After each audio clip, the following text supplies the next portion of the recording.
শিয়ালের সংখ্যা হঠাৎ করে বেড়ে গেছে পূর্ব বর্ধমানের বিভিন্ন এলাকায়। মাঝে মাঝে শিয়ালের আক্রমণে মানুষের আহত হবার খবর আসছে। বাড়ছে হাঁস মুরগি চুরির ঘটনাও। কোভিডের পর থেকে পূর্ব বর্ধমানের বিভিন্ন এলাকায় শিয়ালের সংখ্যা বেড়েছে। আগে মূলত নদীর ধারে ঝোপ জঙ্গলে শিয়ালের দেখা মিলত। মাঝে মধ্যে তারা গ্রামের ধারে হাঁস মুরগি ছাগল টেনে নিয়ে যেত বটে, কিন্তু গত 3 বছর ধরে প্রায় গোটা পূর্ব বর্ধমানের বিভিন্ন গ্রামীণ এলাকায় শিয়াল বেড়েছে উল্লেখযোগ্য সংখ্যায়। আরও আশ্চর্যের, তারা প্রায়ই রাস্তার উপর দাঁড়িয়ে থাকছে। বাড়ছে দুর্ঘটনার সম্ভাবনাও।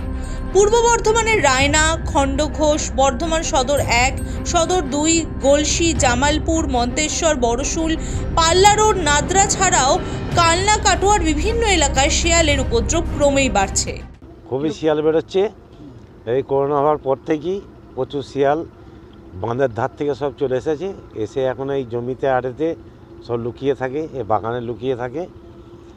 ভাঙা ঘর 2-1টা রয়েছে, সেখানে রাত্রে বেরিয়ে পড়লে প্রায় জমির মধ্যেই থেকে যাচ্ছে, ঢুকতে পারছে না।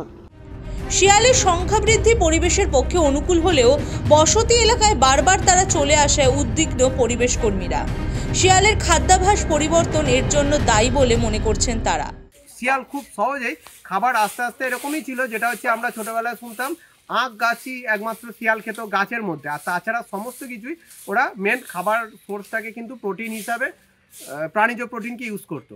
তো সেটার থেকে এখন চেঞ্জ হয়ে কিন্তু আমাদের বড়শুলে বা দামোদরের ধারে অনেক জায়গা আছে যেখানে চাষিরা চাষ করতে পারছে না, আলুর ক্ষেতকে ক্ষেত শেষ করে দিচ্ছে, কুমড়ো শেষ করে দিচ্ছে। তো এই সমস্যাগুলোও কিন্তু আস্তে আস্তে আসছে, যে ওরা ফুড হ্যাবিটটাকে চেঞ্জ করেছে। শুধু যে প্রাণীজ প্রোটিন বা রাস্তায় কোনো অ্যানিমেল চাপা পড়েছে সেখান থেকে খেয়ে ওরা এনার্জি সোর্স অফ এনার্জিটাকে কালেক্ট করতো, সেটা কিন্তু নয়। এখন আস্তে আস্তে কিন্তু ফুড হ্যাবিট চেঞ্জ করে ওরা আস্তে আস্তে আমাদের শাকাহারিও হচ্ছে।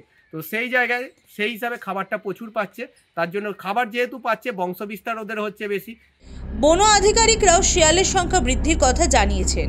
শিয়ালের খাদ্যাভ্যাস পরিবর্তনের পাশাপাশি মানুষের সচেতনতাও এর জন্য দায়ী বলে মনে করছেন তারা। অনেক প্রাণীর সংখ্যাই ক্রমবর্ধমান, কিছু কিছু প্রাণী বাদ দিলে পরে বেশিরভাগ প্রাণীর সংখ্যাটাই ক্রমশ বাড়ছে। শিয়ালও বাড়ছে, সাপও বাড়ছে, হনুমানও বাড়ছে। আমরা মূলত এইগুলো দেখছি আর কি, যেগুলো হাতের কাছে পাই। তো আগে শিয়ালটা হতো কি, নদীর চরে বা নদী পার্শ্ববর্তী এলাকার মধ্যে থাকতো। সেখানকার নদী পার্শ্ববর্তী এলাকার ধারে যাদের বসবাস সেখানে যেত, সেখান থেকেই তারা তাদের খাদ্য সংগ্রহ করতো। কারো কারো হাঁস মুরগি একটু আধটু কখনো কখনো নিয়ে যেত, বা তারা তাদের মতো করেই তারা খাবার তারা সংগ্রহ করে নিত। কিন্তু ইদানিং হচ্ছে কি, নদীর চরে ওখানেও প্রচুর পরিমাণে বসতি হয়ে যাচ্ছে।